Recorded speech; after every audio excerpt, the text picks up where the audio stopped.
Hello out there in the Mad River Valley, and welcome to Theater Time with Doug Bergstein. And, well, I'm Doug Bergstein, and I am here to discuss the Mad River Story Slam, which is happening Saturday, April 13th at 7:30 p.m., and the theme is misadventures. And I'm here with two of our storytellers and our co-host, Susan Loynd, Shevonne Travers. Welcome. Hi. Hey.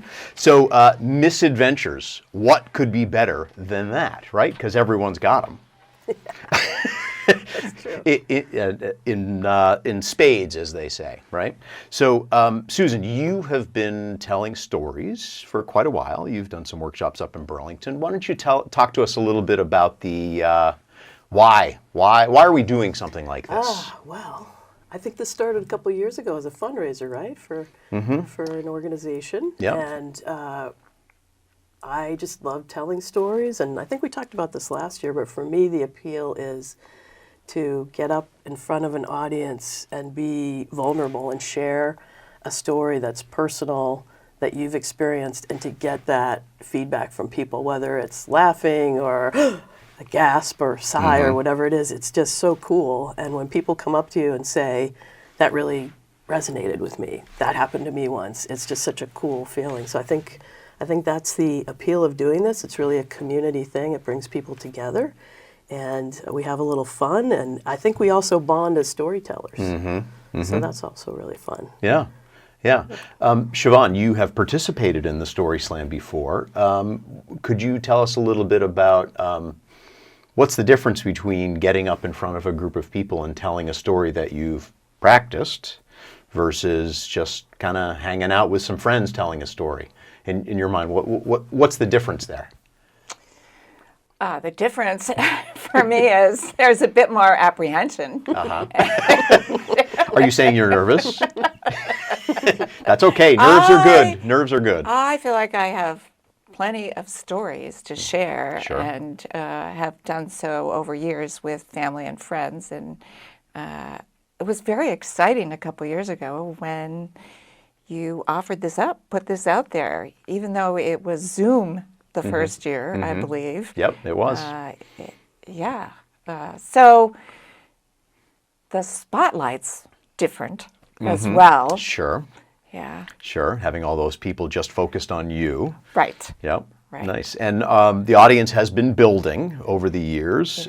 This is our fourth annual, so I don't know if the audience is building just because people are more comfortable after COVID, or word's getting out that this is kind of a cool. What's the difference between the way we do it with curated stories versus, for instance, like a moth that you might go to in Burlington? Yeah, that's a great question. What I like about our version is that you really have a chance to hone the story, right? At the Moth, you've hopefully you've done all that work behind the scenes so that when you get up on stage, you're ready to tell the story. The participants.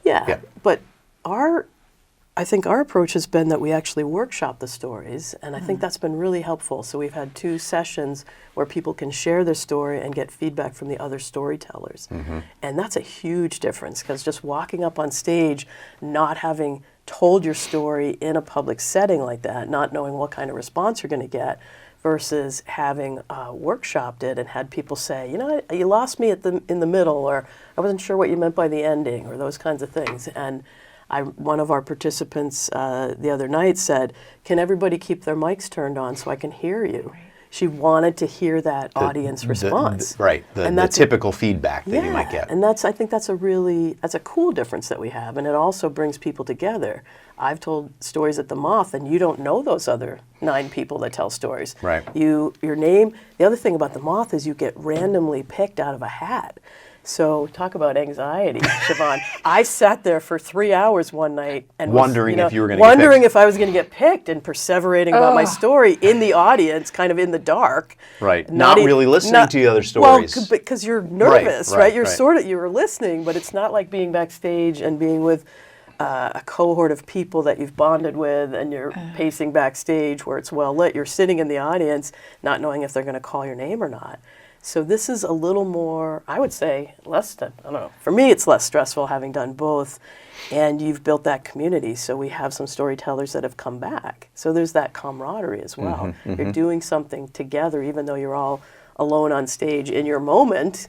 You're part of a larger group of people. And it's like any kind of theater. It takes some nerves to get up there, as you know, from Cabin Fever Follies and some of the other things that we do. It's hard. Yep, it is hard to get up in front of people. Amazing when it goes well. Right.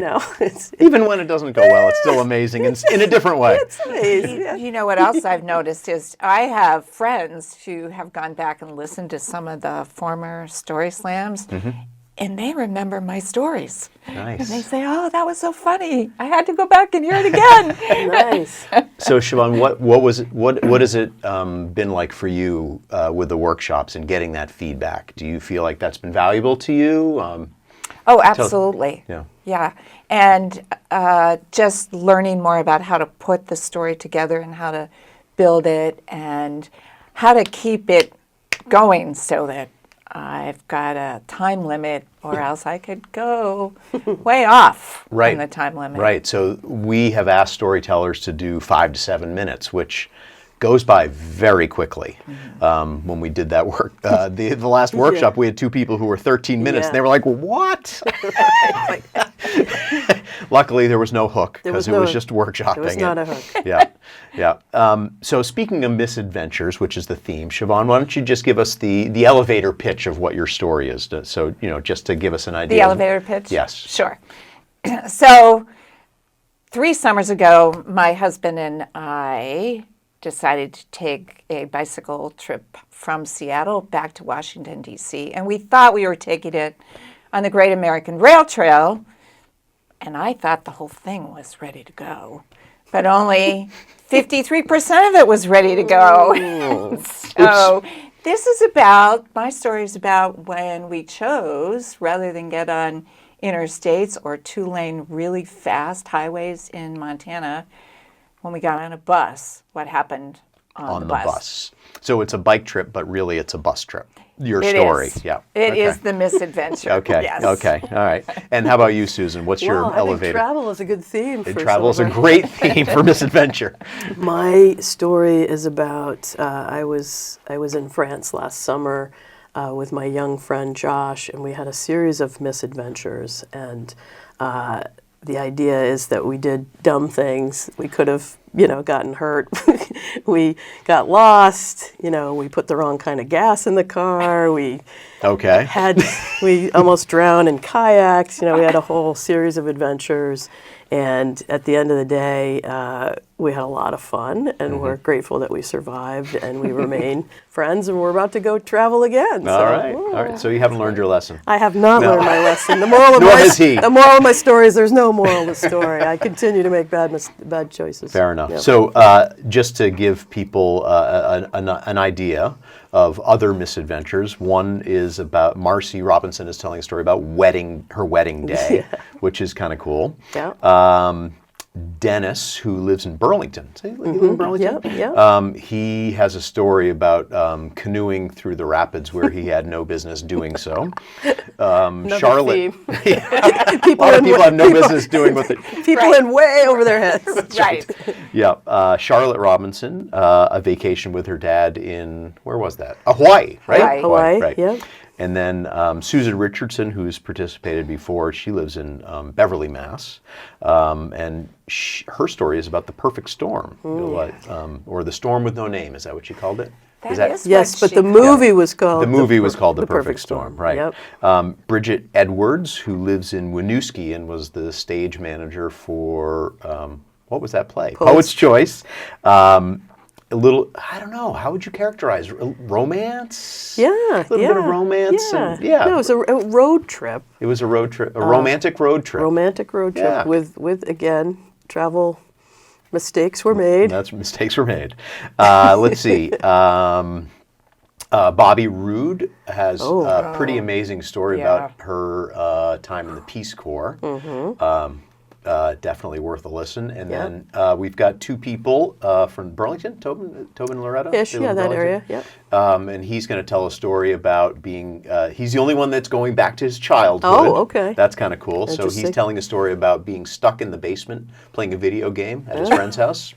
Okay. And then his partner Loretta, I don't know what she's going to tell. It'll be It's a travel surprise. story of some sort, right? Oh, yes, that's right. Yeah. It is a travel story. You're right.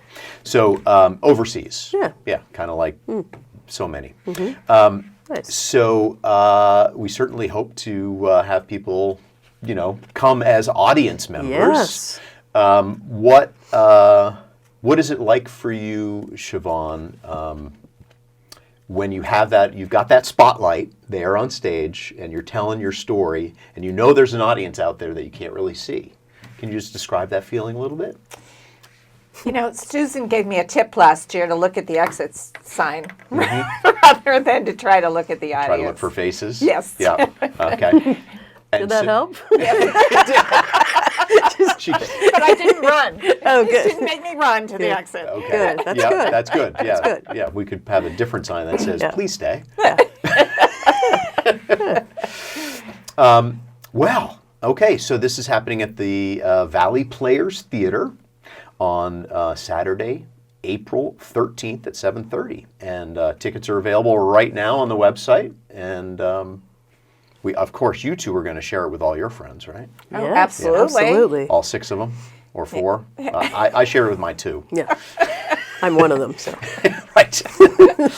Okay. Well, you two, thank you so much for coming. Thanks for having us. On my show. welcome. Yeah. Yeah.